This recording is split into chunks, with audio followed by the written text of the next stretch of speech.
Well, the goal of this problem is to determine the activation energy applying the Arrhenius equation. So let's write down what is given to us. So we have two rate constants, K1, that is our first rate constant, whose value is 6.30 times 10 to the 3 second inverse. And then we have T1, the initial temperature, which is 32 degrees Celsius. So we have to convert this to Kelvin. So plus 273 will give us 305 Kelvin. And then we have K2, the second rate constant, which is given to us as 2.25 times 10 to the 5 second inverse. And then we have T2, that's the next temperature, which is 83 degrees Celsius. So let's convert that to Kelvin again, which is 356 Kelvin. So we have the two rate constants, we have the two temperatures. Now let's apply the Arrhenius equation. So we know that the logarithmic form of Arrhenius equation, ln of k equals to ln of a minus ea over RT.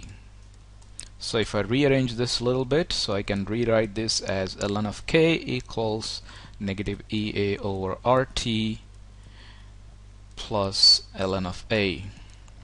So for the two rate constants and the two temperatures, so we can write the Arrhenius equation for the first rate constant K1 as ln of K1 equals negative ea over RT1 plus ln of a. And similarly for K2, that would be ln of K2 equals to negative ea over RT2 plus ln of a. Now our goal is to basically subtract the two. So if I subtract this, so let me write here, so that would be ln of K1 minus ln of K2, that would be equal to negative ea over RT1 plus ea over RT2. So that's what we did here. We basically subtracted this equation from this one. And if I rewrite this, so this is similar to when I have log of x minus log of y, I can write this as log of x over y. So similarly I can write this logarithmic equation as ln of K1 over K2. That would be equal to ea over r, that's our common factor here, times, this is important, this is times, you have to multiply this, 1 over T2 minus 1 over T1, right?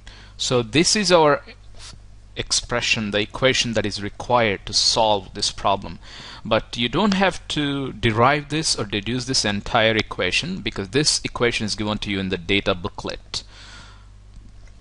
So let's plug in the data that we have. So ln of K1 is 6.30 times 10 to the 3 second inverse over K2 2.25 times 10 to the 5 second inverse equals to ea, we have to calculate that, over 8.31, that's joule per Kelvin mole, times 1 over T2, which is 356 Kelvin, minus 1 over 305 Kelvin, right? So our EA would be equal to, if I rewrite that, so EA would be equal to ln of 6.30 times 10 to the 3 over 2.25 times 10 to the power of 5 second inverse times 8.31, that is the R value here. We are bringing this to the left hand side. That's joule per Kelvin mole divided by this whole thing. So the 1 over T2 minus 1 over T1, that goes into the denominator. So that would be 1 over 356 minus 1 over 305. So that's basically Kelvin inverse. The unit, so Kelvin inverse and Kelvin inverse will cancel out. So if you solve for EA, that would be about, so EA would be equal to 6.32 times 10 to the power of 4. If you're wondering the unit, we cancelled out the Kelvin and Kelvin, so we're left with well, the second inverse cancel out as well, so the unit that is remaining is joule per mole, so we can write it as joule per mole. But in the problem we are expected to show our final answer in kilojoules. So if I have to write that in kilojoules, that is, if you divide that by 1000, and if I express that to two significant figures, that would be about 63 kilojoules per mole. That's our final answer. This is the activation energy for this reaction shown up to two significant figures.